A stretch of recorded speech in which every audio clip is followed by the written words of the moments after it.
अस्सलामु अलैकुम रहमतुल्लाह।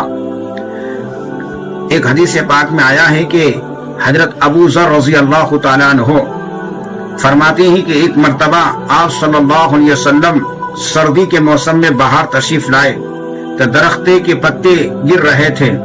तो आप सल्लल्लाहु अलैहि वसल्लम ने एक दरख्ते की टहनी हाथ में ली तो उसके पत्ते और ज्यादा गिरने लगे। तो आप सल्लल्लाहु अलैहि वसल्लम ने फरमाया, अबू ज़र, जब मुसलमान बंदा इखलास से अल्लाह के लिए नमाज पढ़ता है तो उसके गुनाह इसी तरीके से गिरते हैं जिस तरीके से ये दरख्ते के पत्ते गिर रहे हैं।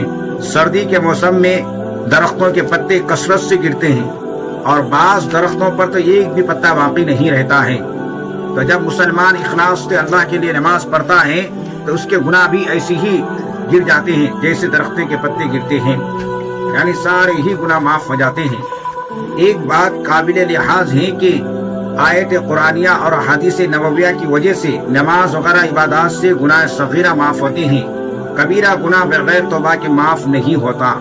तो इसलिए नमाज के साथ तौबा और इस्तिग़फ़ार का भी एहतमाम करना चाहिए, इससे गाफिल नहीं होना चाहिए। हक़ ताला शानो अगर किसी को तौबा इस्तिग़फ़ार के बगैर ही माफ कर दे तो ये दूसरी बात है। तो नमाज इतनी बड़ी दौलत है। नमाज के बारे में हमारे और आपके नबी करीम सल्लल्लाहु अलैहि वसल्लम ने फरमाया, क़ुर्रत आइनु फिस सलाह, मेरी आंखों की ठंडक नमाज है। नमाज बहुत बड़ी दौलत है। मरने के बाद सबसे पहले अल्लाह तबारक व तआला नमाज की ही बारे में सवाल करेगा, नमाज ही के बारे में पूछ होगा। अगर नमाज अच्छी निकल आई और पूरी उतर आई तो वह इंसान कामयाब होगा। अगर नमाज में कुछ कमी बेशी रह गई तो नवाफिल के जरिए से इसको फराइज को पूरी कर दी जाएगी। अगर नफिल भी ना हो, फराइज का भी पाबंद ना हो तो फिर हमारा क्या होगा। इसलिए नमाज का एहतमाम करनी चाहिए।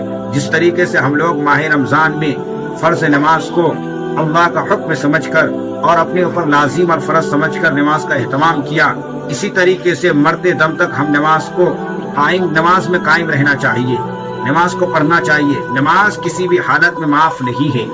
एक हदीस पाक में नबी करीम सल्लल्लाहु अलैहि वसल्लम ने फरमाया कि नमाज किसी भी हालत में माफ नहीं होता। नमाज के बारे में फरमाया कि अगर खड़े होकर नहीं पढ़ सकते हो तो बैठ कर पढ़ो, अगर बैठ कर नहीं पढ़ सकते हो तो लेट कर पढ़ो, अगर लेट कर नहीं पढ़ सकते हो तो इशारे से पढ़ो, मगर नमाज पढ़ो। नमाज किसी भी हालत में माफ नहीं है। नमाज पढ़ना जरूरी और लाजिम है। नमाज के बगैर कोई चारा नहीं है। नमाज के बगैर इंसान कामिल नहीं हो, नमाज के बगैर इंसान कामयाब नहीं हो सकता है। आखिरत की कामयाबी के लिए, दुनिया में कामयाबी के लिए नमाज ही एक हमारा ज़ामीन है। नमाज हर हालत में पढ़े, नमाज को ना छोड़े। इसलिए कि अल्लाह तबारक व तआला ने 5 वक्त की नमाज इन्नस्सलात कानत अलल मुमिनीना किताबन मौक़ूता, 5 वक्त की नमाज मुकर्ररा वक्त पर मुसलमान पर फर्ज की गई है। इसलिए इस नमाज की पाबंदी करनी चाहिए।